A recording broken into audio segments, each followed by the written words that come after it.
بسم اللہ الرحمن الرحیم، السلام علیکم، آپ سبھی کو خوش آمدید۔ میں ہوں سلمان مرزا اور آپ دیکھ رہے ہیں میرا یوٹیوب چینل اور Facebook page sum up with Salman Mirza. حضور والا، یہ ویڈیو دیکھنے کے لیے آپ سبھی نے اپنا قیمتی وقت نکالا ہے۔ ویڈیو کے آغاز میں تہہ دل سے آپ سبھی کا میں شکریہ ادا کرتا ہوں، لیکن اس دعا کے ساتھ کہ آپ جہاں ہوں خیر و عافیت سے ہوں، صحت مند ہوں اور تندرست ہوں۔ جناب، زارا قتل کیس کے اندر ایک اور نام سامنے آ گیا ہے۔ زارا قتل کیس میں کچھ نئی اپڈیٹ سامنے آئی، وہ بھی آج آپ سے شیئر کریں گے، اور ساتھ ساتھ قدیر پہلی بار منظر عام پر بھی آیا ہے۔ وہ جب گاڑی سے اترا تھا تو اس کی ویڈیو بنائی گئی، اس نے کیا کہا اپنی ماں کے بارے میں، اپنی بہن کے بارے میں، اور جو شبیر صاحب ہیں یعنی زارا کے والد صاحب، انہوں نے کیا کہا کہ اگر قدیر اپنی بہن کو یا اپنی والدہ کو معاف کر دیتا ہے تو ان کا اپنے داماد کے ساتھ رشتہ کس طرح کا ہو جائے گا، اس پر بھی آج ذرا ڈیٹیل میں بات کریں گے۔ اور ساتھ ساتھ جو نیا نام سامنے آیا ہے وہ ہے یاسمین کے شوہر کا نام، یعنی تنویر۔ تنویر اس وقت اٹلی کے اندر موجود ہے، اور آپ یہ دیکھیے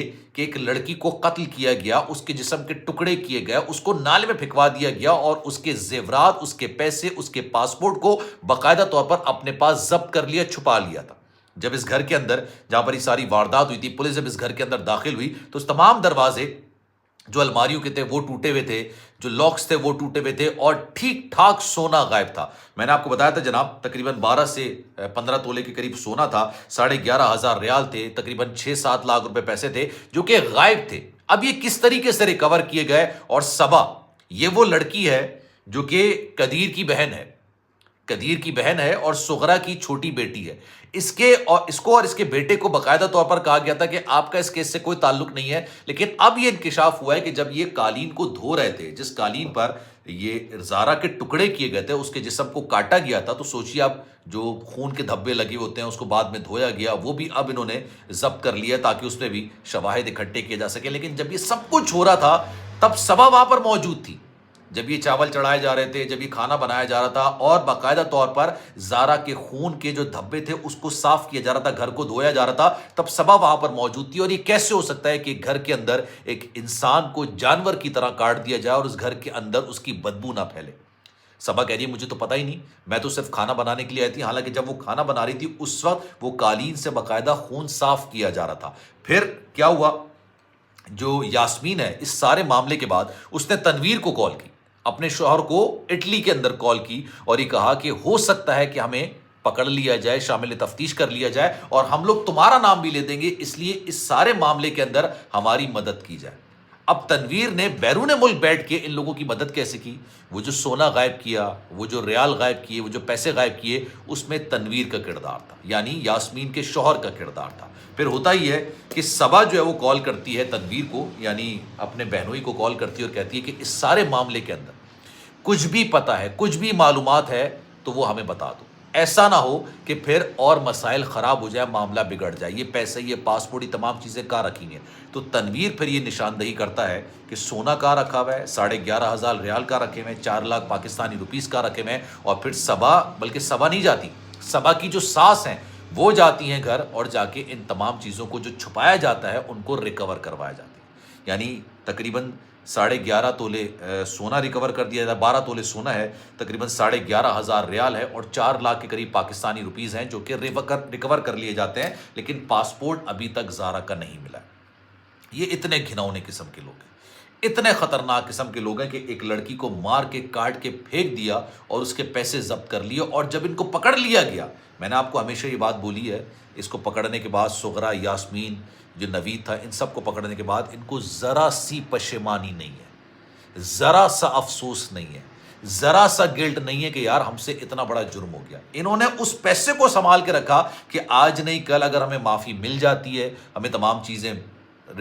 ہمیں اگر ریلیز کر دیا جاتا ہے تو یہ پیسے ہم استعمال کریں گے۔ اور یہ تمام چیزیں کیوں ہیں یہ بھی میں آپ کو بھی اندر کی خبر دیتا ہوں۔ جناب، یہ سغرا اور یاسمین مسلسل کوششیں کر رہے ہیں۔ جب آپ جیل کے اندر ہوتے ہو تو آپ کو ملاقات کی اجازت دی جاتی ہے، آپ کے گھر والوں سے فون پر بات کرنے کی اجازت دی جاتی ہے، کوئی مہینے میں 3 کال آپ کر سکتے ہیں، آپ ملاقات کرنے کے لیے آ سکتے ہیں۔ ان کی پوری کوشش ہے کہ کسی طریقے سے قدیر سے ہمارا رابطہ ہو جائے، قدیر سے ہماری بات ہو جائے، قدیر سے ہماری آمنا سامنا ہو جائے، ہم اس کو کلیئر کر لیں، اور ہمیں پتہ ہے کہ وہ ہمیں معاف کر دے گا۔ اور اسی بات کا خدشہ شبیر صاحب کو بھی ہے۔ شبیر صاحب سے بھی پوچھا گیا، انہوں نے کہا کہ جناب قدیر کچھ عرصے بعد منظر عام پر آئے گا، کچھ بات کرے گا، سب سے بڑی بات یہ کہ وہ کر کیوں نہیں رہا بات ابھی تک۔ تب قدیر صاحب بھی تو بات کر رہے ہیں نا، تو شبیر صاحب بھی تو بات کر رہے ہیں نا، تو قدیر کیوں نہیں بات کر رہا؟ اب انہوں نے بتایا کہ جناب شبیر صاحب نے کہ قدیر کچھ عرصے بعد منظر عام پر آئے گا، لیکن اگر اس نے اپنی والدہ یا بہن کو معاف کرنے کا سوچا، کیونکہ ہم تو نہیں سوچ سکتے، ان سے کہا گیا کہ کیا قدیر ایسا سوچ رہا ہے؟ انہوں نے کہا ابھی تو نہیں سوچ رہا، لیکن آپ کسی بھی چیز کو ایسا نہیں کہہ سکتے کہ یار اس کے امکانات یا اس کے خدشات نہیں ہیں۔ اگر یہ خدشہ ہوا کہ قدیر اپنی بہن اپنی والدہ کو معاف کر دیتا ہے تو ہمارا اپنے داماد کے ساتھ رشتہ ختم ہو جائے گا، ہمارا اپنے داماد کے ساتھ معاملات، اور اوبویسلی انہوں نے کہا میں اپنی بیٹی کا خون معاف نہیں کروں گا، اس بیٹی کو جس کو میں نے سینے سے لگا کے رکھا، اس بیٹی کو جس کو میں اس کے مرنے سے پہلے، اس کو جب مارا گیا ہے اس سے پہلے میں روزانہ 2 بار کال کیا کرتا تھا، میں اس بیٹی کا خون کیسے معاف کر دوں؟ جس بے دردی کے ساتھ اس کو قتل کیا گیا، جس بے دردی کے ساتھ اس کے جسم کے ٹکڑے کیے گئے، اس کے سر کو الگ کیا گیا، اس سر کو جلایا گیا تاکہ اس کی شناخت نہ ہو سکے، ایک غیر مرد کے ساتھ، ایک غیر محرم کے ساتھ اس کو کیا کیا سلوک اس کے ساتھ نہیں کیا گیا، کس طریقے سے معافی مل جائے۔ پھر انہوں نے کہا کہ اس سارے معاملے کا اثر میرے نواسے پر ہوا ہے۔ آج جب بھی نواسہ کے سامنے کوئی بھی خاتون آتی ہے، کوئی بھی عورت آتی ہے، اس کو عورت کے اندر سغرا نظر آتی ہے، یاسمین نظر آتی ہے،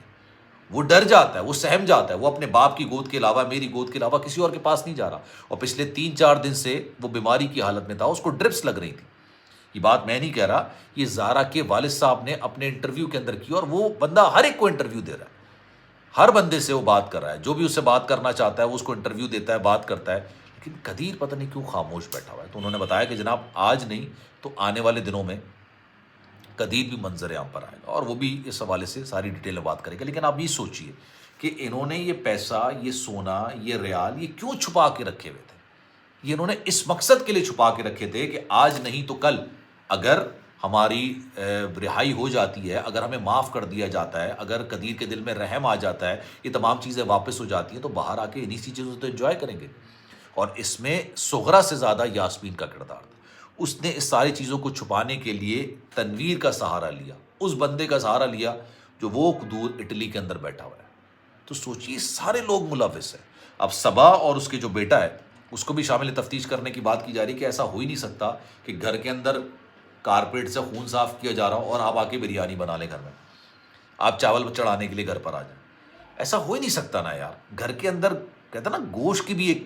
ایک بدبو یا مہک آپ کہہ سکتے ہیں وہ آ رہی ہوتی ہے، ایک جانور کا بھی گوشت لے کر آئیں گے آپ کو پتہ چل جائے گا۔ اب گھر میں قربانی کرتے ہیں، قربانی کے گوشت کی کس طرح سے پورے دن، جو قربانی کا دن ہوتا ہے بقرعید کا، اس دن گوشت کی بدبو مہک گھوم رہی ہوتی۔ ایسا کیسے ہو سکتا ہے کہ ایک عورت کو قتل کر دیا اور آپ کو پتہ ہی نہ چلا ہو؟